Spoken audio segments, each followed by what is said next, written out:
గజం భూమి 13,500 రూపాయలతో 151 గజాల భూమి 20 లక్షలు మాత్రమే. నమస్తే, వెల్కమ్ టు సుమన్ టీవీ. నేను విష్ణు. ప్రస్తుతంతో పాటు ప్రముఖ స్టాక్ మార్కెట్ అనలిస్ట్ సుందరరామరెడ్డి గారు ఉన్నారు. వారితో మాట్లాడదాం. సార్ నమస్తే. సార్ సుందరరామరెడ్డి గారు. నమస్తే సార్.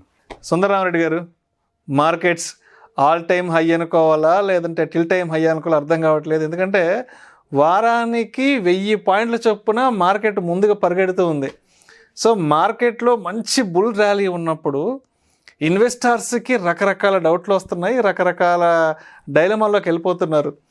ఈక్విటీకి సంబంధించేమో ప్రాఫిట్ బుక్ చేసుకుని వచ్చిన వరకు చాలు ఎగ్జిట్ అయిపోదామని కొంతమంది అనుకుంటే, మ్యూచువల్ ఫండ్స్కి సంబంధించేమో చాలు ఇంతవరకు వచ్చిన డబ్బులు చాలు రిడెంప్షన్ చేసుకొని వెనక్కి వెళ్ళిపోదాం అనుకుంటున్నారు కదా.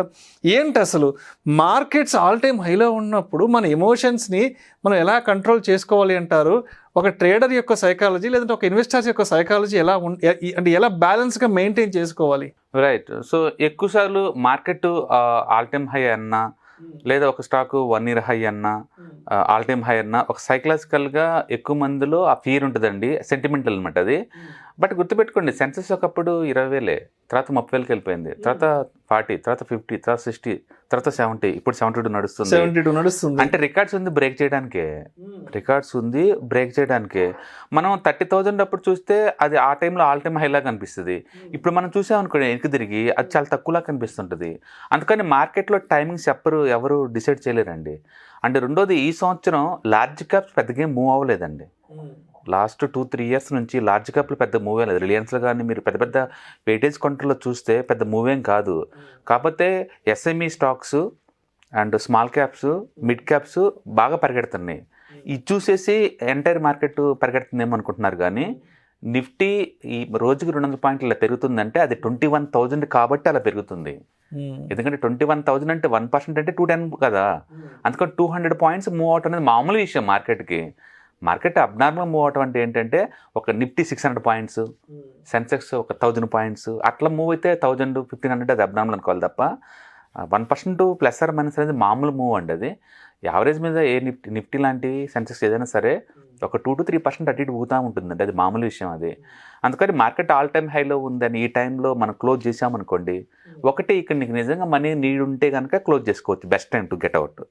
మనీ రిక్వైర్మెంట్ లేదనుకోండి, దీన్ని క్లోజ్ చేసి ఏం చేద్దామని మళ్ళీ తర్వాత మార్కెట్ మూవ్ అయింది అనుకోండి, మనం ఇన్వెస్ట్ చేయలేము. 1 year బ్యాక్ కూడా మార్కెట్ ఇలా మూవ్ అవుతుందని ఎవరు ఎక్స్పెక్ట్ చేయలేదండి. 2 months బ్యాక్ కూడా ఇలా 2,500 పాయింట్స్ మూవ్ అవుతుంది నిఫ్టీ వితిన్ 2 months కానీ ఎవరు అనుకోలేదండి. అందుకని మార్కెట్ ఎప్పుడు కూడా ఆ సర్ప్రైజ్ ప్యాక్ ఎప్పుడు స్టోరీస్ ఉంచింది మన కోసం. అందుకని మార్కెట్ పడిద్దా పెరిగిద్దా అనే ఆ ప్రెడిక్షన్ ఆపేసేసి అంటే కంటిన్యూస్గా ఇన్వెస్ట్మెంట్ చేయడం ద్వారా లాంగ్ టర్మ్లో మంచి వెల్త్ క్రియేట్ చేసుకోవచ్చు. కాబట్టి ఆల్ టైమ్ హైలో ఉంది మళ్ళీ పడిద్ది అన్న కాన్సెప్ట్ వేరు. ఎందుకంటే ఎవ్రీ ఇయర్ యావరేజ్ మీద ఒక 12-15% ఖచ్చితంగా పడిద్ది. ఇప్పుడే పడిద్దని నువ్వు గ్యారెంటీ ఇవ్వలేవు. మోర్ ఓవర్ ఎలక్షన్స్ ముందు ఈ ర్యాలీ ఉంది అంటే మీనింగ్ ఏంటంటే మళ్ళీ నెక్స్ట్ స్టేబుల్ గవర్నమెంట్ రాబోతుంది, ఇంతకంటే ఎక్కువ ప్రోగ్రెస్ జరిగిద్దని దాని అర్థం అనమాట. కాబట్టి మార్కెట్ ఆల్ టైమ్ హైలో ఉందని అని వదిలిపెట్టేసేసి ఇన్వెస్ట్మెంట్స్ కంటిన్యూ చేసుకుంటూ పోండి. ఓకే, మనం ఎగ్జాంపుల్కి అయితే ఇప్పుడు స్మాల్ క్యాప్ మ్యూచువల్ ఫండ్ మనం చూసామనుకోండి, 2000 డిసెంబర్, మన డిసెంబర్ టు డిసెంబర్ తీసుకుంటున్న డేటాని 31st December 2019 నుంచి 31st December 2020 వరకు ఆ 1 yearలో యావరేజ్ మీద ఫర్ ఎగ్జాంపుల్ నేను క్వాంటస్ స్మాల్ క్యాప్ తీసుకుంటున్నాను, 75% వచ్చిందండి. అంటే ఈ సంవత్సరం మనకు వచ్చింది యావరేజ్ మీద 40%. మనం 40% చూసే భయపడుతున్నాం హోల్డ్ చేసుకోవడానికి. బట్ 2019 నుంచి 2020లో 1 yearలో క్వాంటస్ స్మాల్ క్యాప్లు ఎంత వచ్చింది? 73% వచ్చిందండి. ఆ నెక్స్ట్ ఇయర్ మళ్ళీ 20 December నుంచి 21st Decemberకి 88% వచ్చిందండి. అంటే మనం చూసే ఈ mid cap small cap rally కొత్త కాదు, అది మార్కెట్కి హిస్టారికల్ చెక్ చేసుకుంటే అది ఎన్నో మాటలో ఉంది. ఓకే, 2 years ర్యాలీ తర్వాత 21 to 22 Decemberలో అన్ని మ్యూచువల్ ఫండ్స్లో కరెక్షన్ వచ్చేసింది, ఎంటైర్ మార్కెట్లో కరెక్షన్ వచ్చింది. కాబట్టి ఆ సంవత్సరం ఫ్లాట్ లేదా -2-3% అలా వచ్చేసింది. మళ్ళీ 22-23 మళ్ళీ ర్యాలీ బిగిన్ అయింది, 40% వచ్చింది. అందుకని 22-23 వచ్చింది 40% అనేది టూ మచ్ రివార్డింగ్ కాదు. And more ever last 2 years average చేసుకుంటే మెజారిటీ మ్యూచువల్ ఫండ్స్ జనరేట్ చేసింది 50%. అందుకని అబ్నార్మల్ రిటర్న్స్ అని అనలేమన్నట్టు. వీటిని హిస్టారికల్గా చూసుకుంటే ఇంతకంటే ఎక్కువ కంటిన్యూస్గా 2 years ఇచ్చిన రోజులు ఉన్నాయి, కంటిన్యూస్గా 2 years వరకు ఈ రిటర్న్స్ వచ్చిన రోజులు ఉన్నాయి. కాబట్టి మార్కెట్ వాల్యుయేషన్ అంటే నిఫ్టీ కరెంట్ మార్కెట్లో 22 PE నడుస్తుందండి, 29 అనేది పీక్ లెవెల్లో. అంటే నిఫ్టీ కనుక ఎప్పుడైనా 29 PEకి వచ్చింది అంటే, ప్రైస్ టు ఎర్నింగ్ రేషియోకి వచ్చిందంటే అప్పుడు కాన్షియస్గా ఉండాలి. మనం వేరే అసెట్ క్లాస్కి మూవ్ చేసుకోవటం బెటర్ ఆ టైంలో. నిఫ్టీ 21 PE దగ్గర నడుస్తున్నప్పుడు అది ఫెయిర్ వాల్యూ, అంటే ఇప్పుడు మనం కొంచెం ఫెయిర్ వాల్యూ దగ్గరలో ఉన్నాం అంతే. నిఫ్టీ 15 PEకి వస్తే మంచి డిస్కౌంట్, బాగా హెవీగా ఇన్వెస్ట్ చేయాలని అర్థం. అట్లా హిస్టారికల్గా రెఫరెన్స్గా తీసుకుంటే నిఫ్టీకి ఎప్పుడు కూడా బాటమ్ 15, సీలింగ్ 29 దాకా ఉంటుంది. కరెంట్ మార్కెట్ 22నే అండి.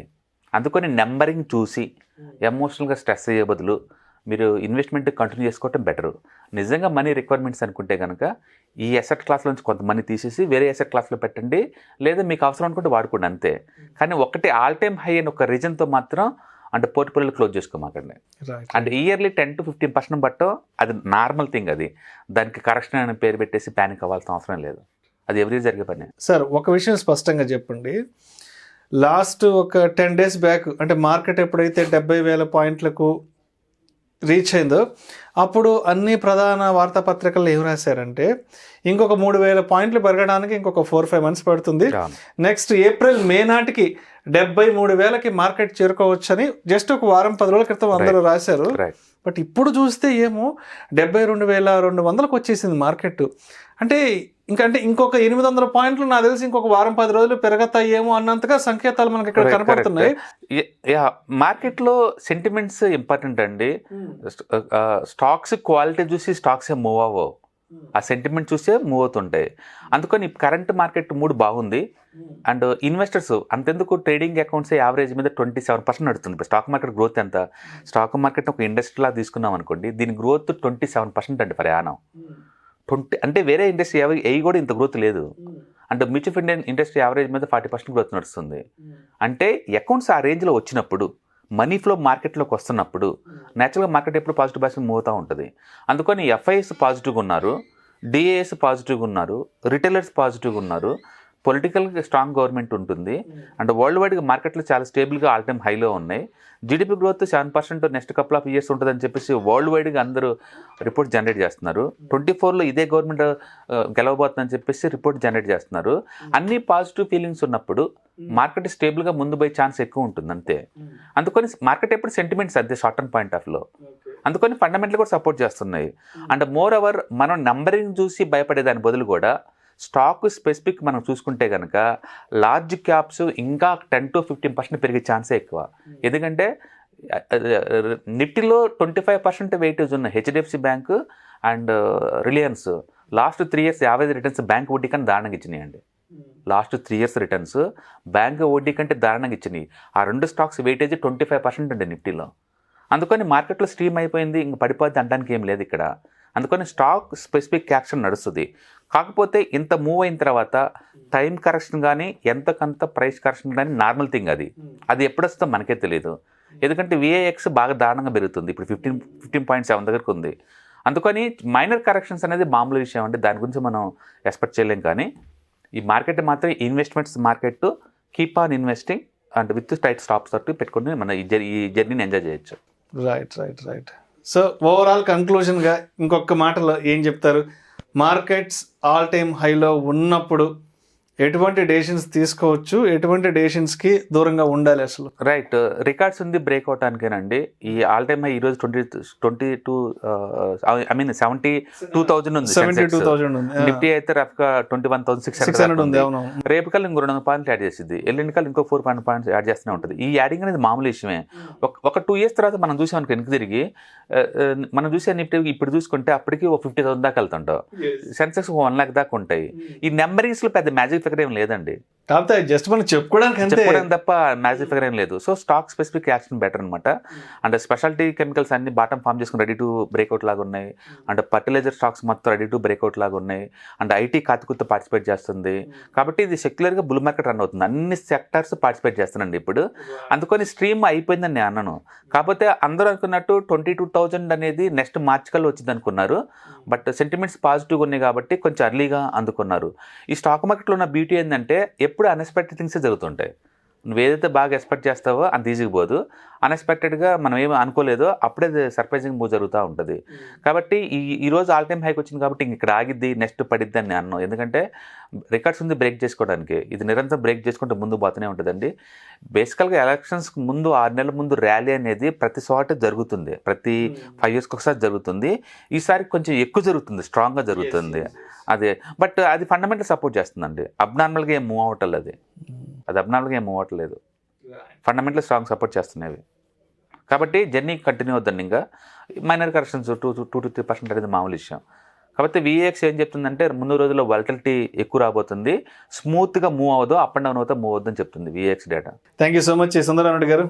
మార్కెట్స్ ఆల్ టైమ్ హైలో ఉన్నప్పుడు ఇన్వెస్టర్స్ యొక్క సైకాలజీ ఏ విధంగా ఉండాలి, ఎమోషన్స్ని ఏ విధంగా బ్యాలెన్స్ చేసుకోవాలనే అంశం గురించి చాలా చక్కగా మీ విశ్లేషణ తెలియజేశారు. Thank you so much sir.